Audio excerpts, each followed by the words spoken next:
Today we're going to show how to make tension swatches. You can see here I have a plain stockinette tension swatch as well as a Fair Isle colourwork tension swatch.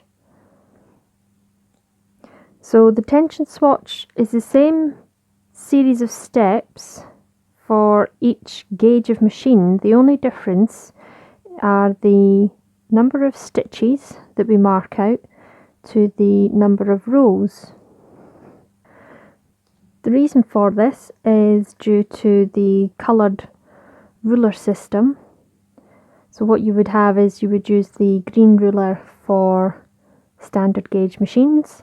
There would be a yellow ruler for mid gauge, and the blue is set for the chunky machines.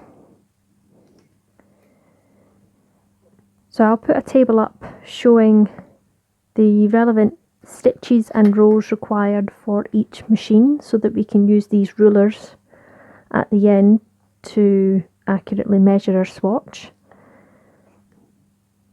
So what we're going to cover is the start of the swatch, the marking of the beginning row stitches and end row. And you can see for this example here, because I wasn't sure which stockinette gauge I would require for the garment that I made in our last make along, you can see I've just done a swatch strip. So each time when we separate it out, we have the tension dial number, then we leave a little bit of a gap, and then we mark out how many dots.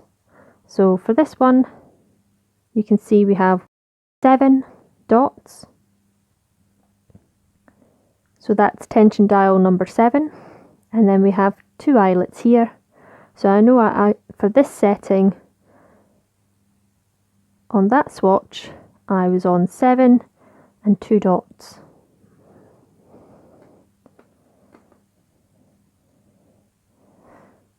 So let's get on and do some knitting.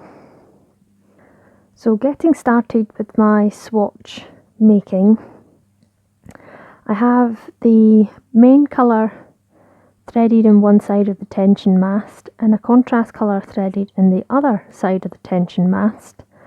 So the main colour is what I'm going to use for the body of my garment that I want to swatch for, and I'm going to use the contrast colour as what we would call waste yarn.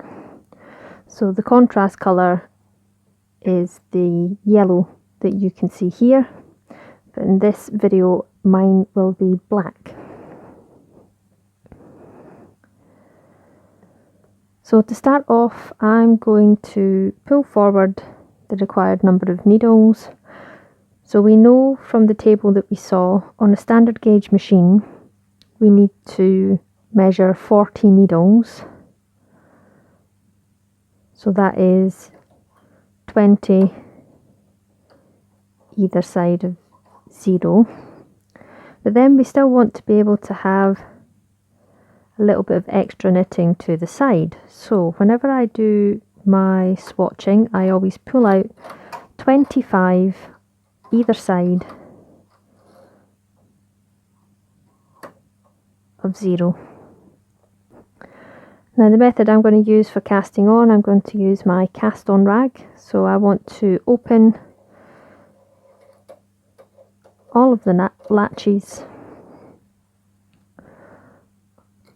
on my needles, come in with my cast on rag,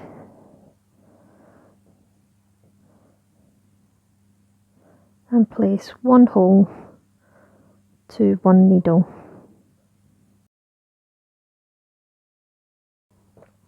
And then I can hang some claw weights on this. So I'm going to tuck the edge behind, catch that with this claw weight so that it isn't going to catch on the underside of the sinker plate on the carriage. So once I have the cast on rag in, we need the second part of this, which is the ravel cord. So the ravel cord I have stored on these bobbins. Each one I have marked to know what size of cast on rag I can use it with. I'm going to pull out a generous length of the cast on rag, and I'm going to put a peg on one end, and then we're going to go over to our carriage, which is on the right hand side of the machine. I'm going to feed the ravel cord into the carriage, close the gate, turn my tension dial all the way up to 10, disengage my row tripper, and I'm going to knit across, hand tensioning the ravel cord as we go.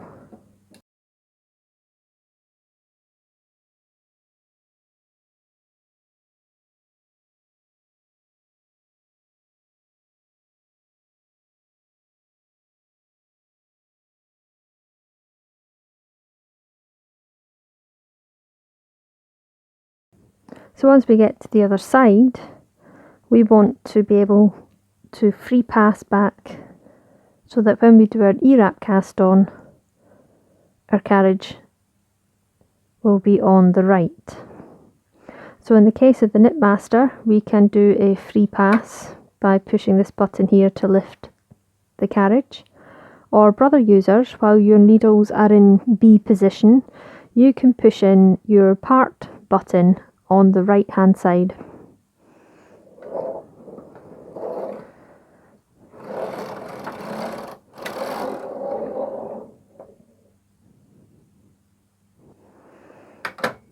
And we can close this down, ready to do our cast on. So when we cast on, we want to set our carriage back to the tension that we want to try.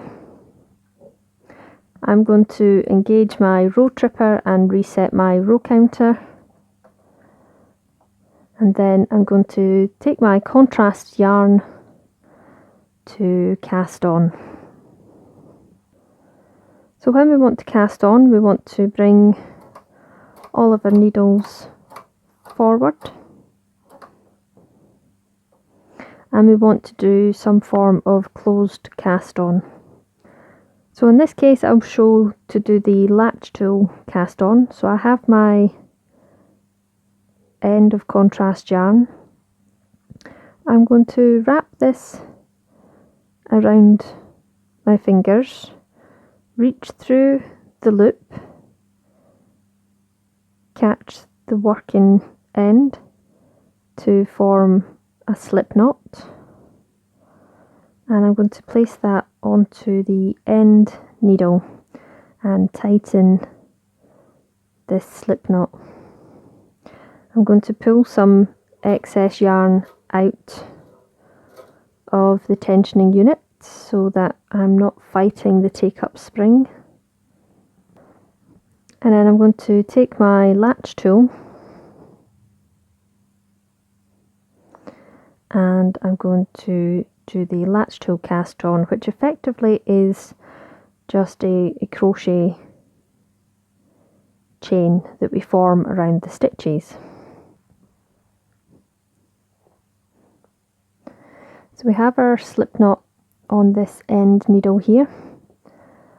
I'm going to take the yarn in front of the latch tool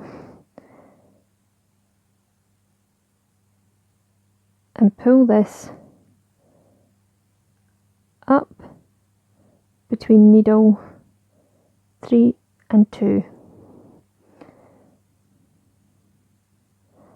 And then I'm going to lay the yarn into the hook of the tool so that the strand previous closes the latch and we form a loop.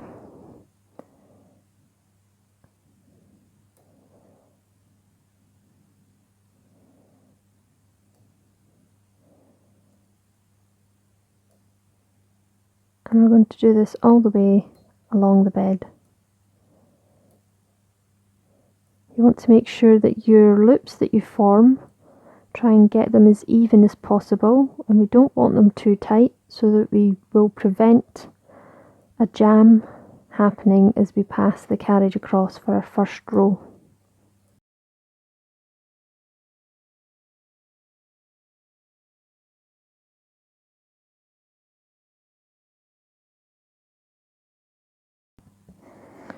Once you get to the end, you can pull this loop a little bit bigger to place it onto the needle, and you can tighten that down slightly, and then you want to bring this strand down the gap of the last two needles, pushing this latch tool cast on all the way in to the gate pegs, and then we can thread our machine. So I have quite a bit of slack left over. I'm just going to replace that back by pulling down on the yarn coming out of the cone to pull the slack back through the tension mast. And now we're ready to try our stockinette tension. So for this yarn, which is quite a fine, it's a 4-ply using 4 strands.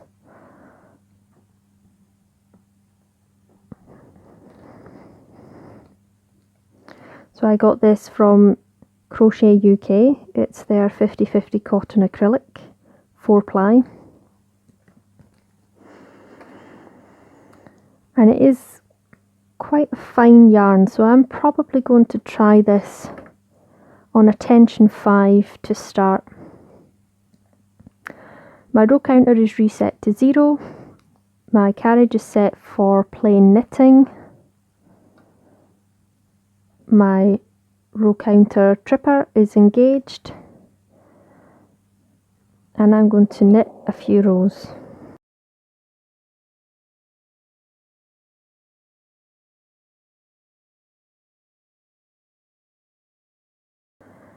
So I've done 5 rows so far, and at this stage, whilst we're in the waste yarn section, this is where we want to be able to mark out our dial size, our stitch dial. I'm going to come into the 4th needle from the end, and I'm going to take that stitch and I'm going to transfer it to the left so that I'll have one empty needle, and make sure this empty needle is kept in working position. So we have our empty needle. We're going to come over 2 stitches again.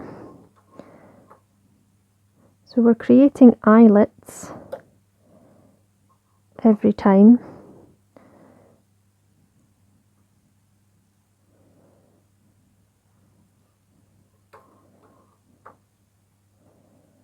And since I'm on stitch dial number 5,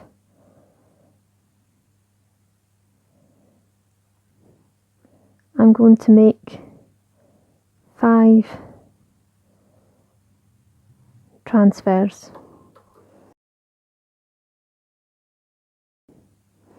So we'll either have 5 needles pulled out with our double stitches, or we'll have 5 empty needles.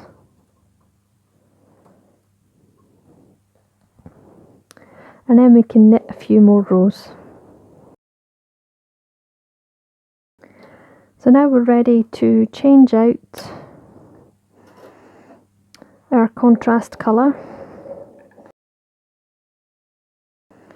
So we can bring in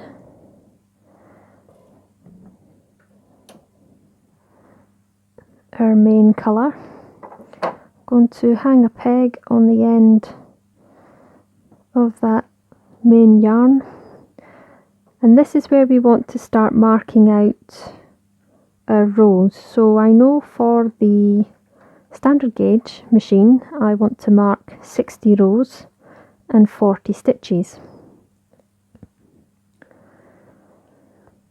So I've reset my row counter, and I'm going to knit 30 rows. So we want to go to the halfway point.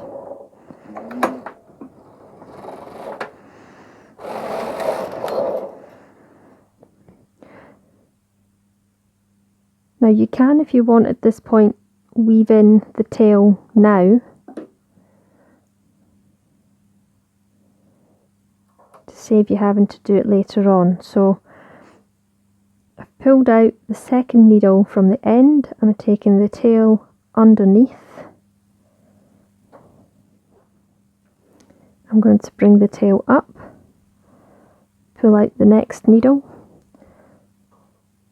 lay the tail down, next needle, up, down,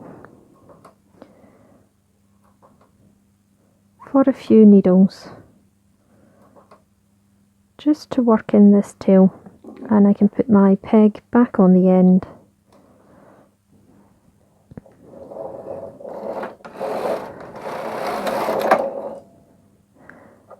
So that it automatically weaves in the tail for me.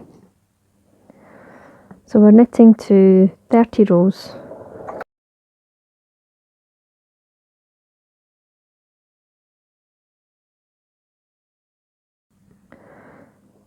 So once we have our 30 rows, this is where we're ready to mark the needles, because we're at the halfway point. So the needles we want to pull out are 21 right and 21 left, and we want to use a piece of contrasting yarn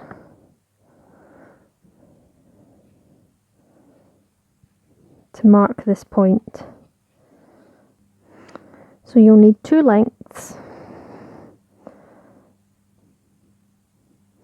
of contrast yarn to place into these needles, and we're going to manually knit back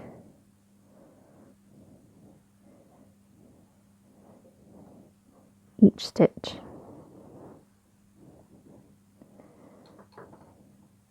Now at this point I would just bring that to the back and catch it in with the claw weights again, so that it doesn't get caught up into the sinker plate on the machine carriage. So we now have our stitches marked out. We can continue knitting for a further 30 rows until our row counter reads 60 rows total.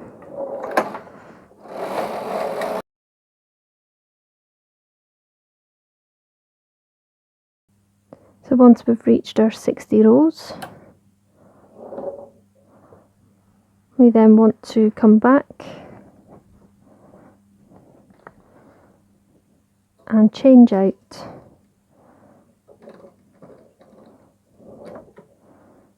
our yarn with the contrasting yarn and knit a few rows in this yarn. Now at this point you can decide whether you want to finish the swatch or if you want to do a tension strip or a swatch strip. You can knit a few rows, but you can see that there's a lot of scrap here. We want to make sure we leave enough for this gap of rejoining the contrasting yarn as we knit across.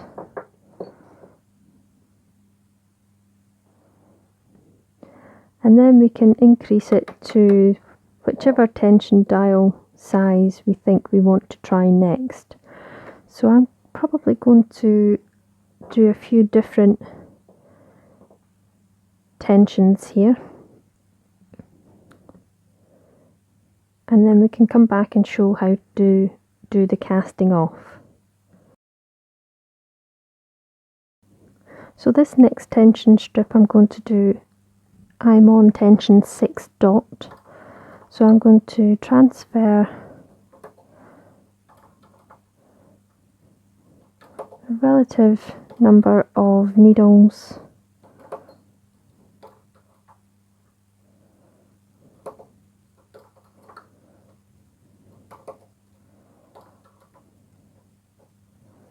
here, so I'm on tension 6. We have 6 needles into hold position. Ensure the empty needles stay in working position. Then I'm going to leave a little bit of a gap, and then I'm going to do one more eyelet because I'm on 6 and 1 dot, and knit that in. Then I'm ready to reset my row counter for my second tension swatch section.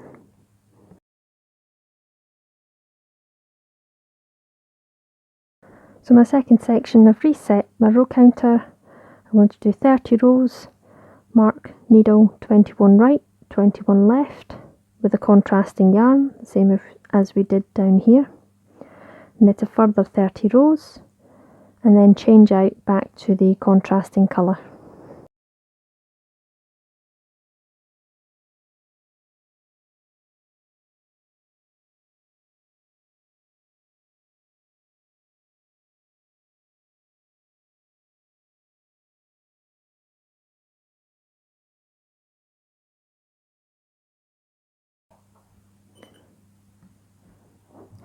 So now I'm ready to switch out.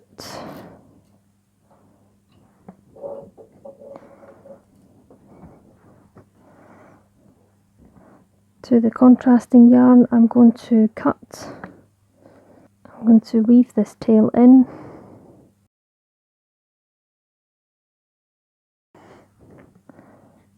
And replace in the scrap contrast yarn.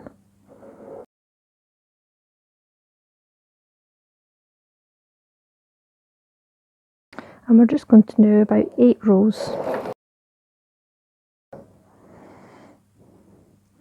And then we can cast off. So for casting off on the tension swatch, it has to be a closed cast off, so we're just going to turn our tension dial all the way up to 10,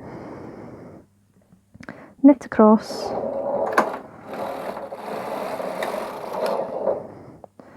that way we form larger loops, and we're going to do a latch tool cast off. So I'm going to remove most of the weights from the swatch.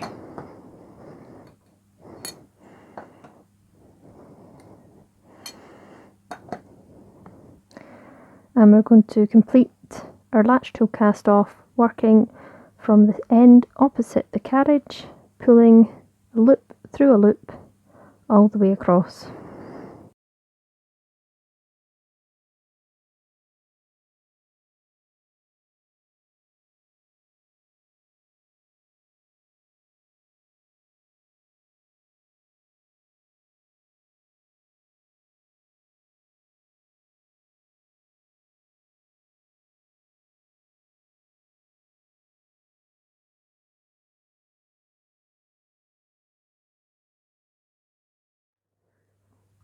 So coming back to this project, now we've got it off the machine, I can remove the ravel cord,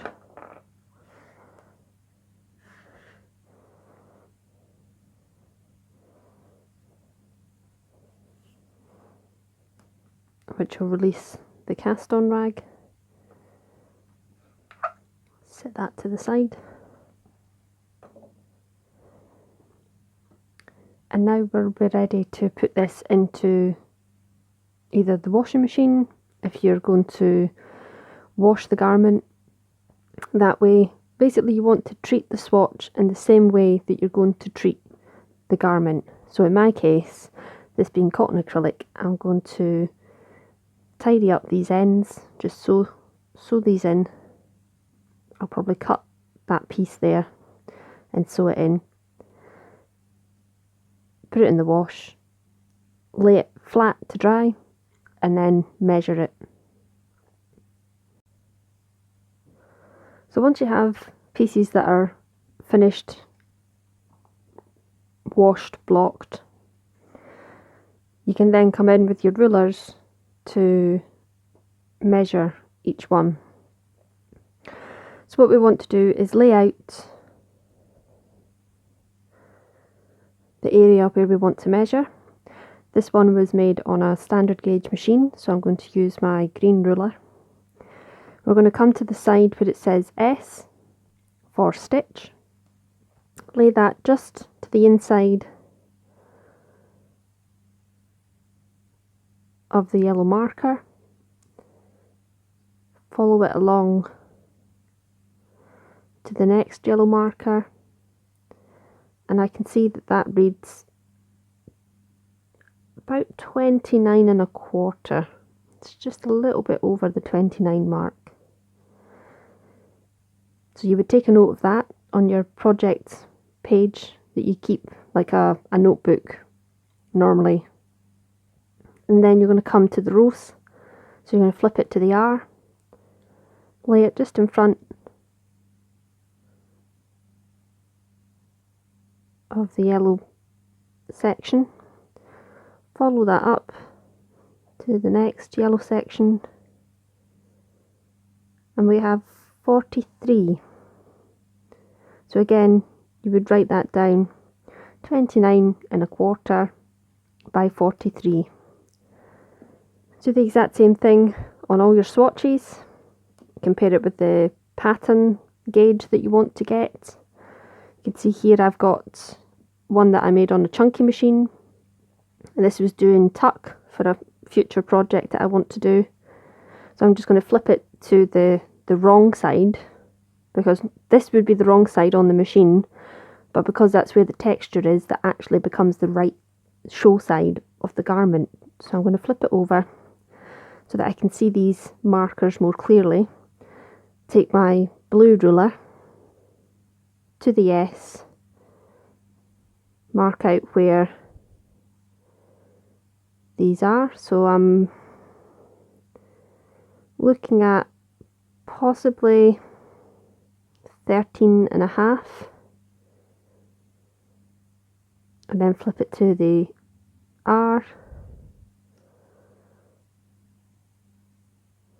and measure that.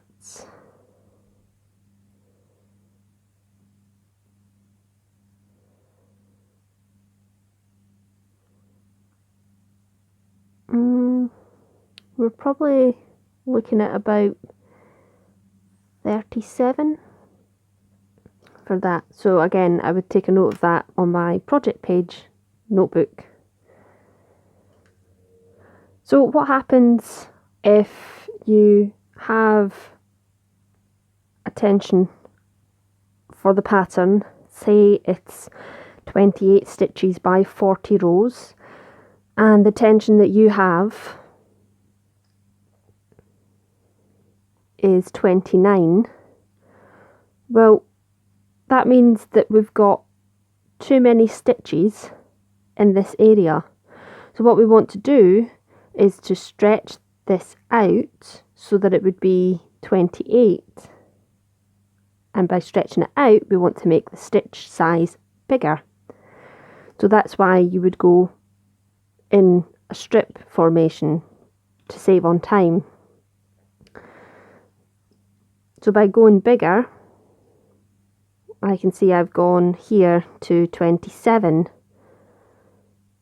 So I would want to find the happy medium between this one here, which is tension dial 7, and this one here, and I can count the tension dial number and how many dot sizes we have.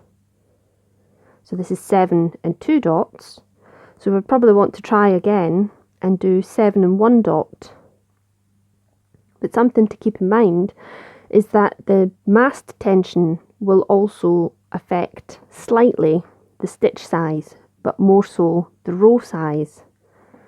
So if your row size isn't quite right, so in this case I had 43, but I know the stitch size isn't right, I would try this tension dial first before I would mess around with the tension mast.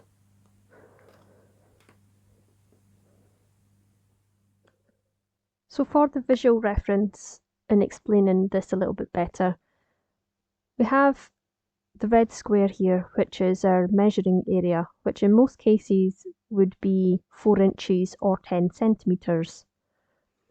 So in this example, we have 8 stitches and 13 rows. If I decide that I want 5 stitches, then I know I need to stretch the stitches, make them bigger to fit that square. So by making the stitches bigger, we need to turn up the dial number on the tension dial of the carriage, and the same in the opposite direction. If we want to have 11 stitches fit into the area, then we had to shrink down this knitted square, so we had to make the stitches smaller. So we'd have to turn down the dial to a smaller number on the carriage. Don't forget to subscribe and hit the thumbs up button if you enjoyed this video. Feel free to leave a comment, and until the next time, you've been watching Button Mouse the Wee Machine Knitter.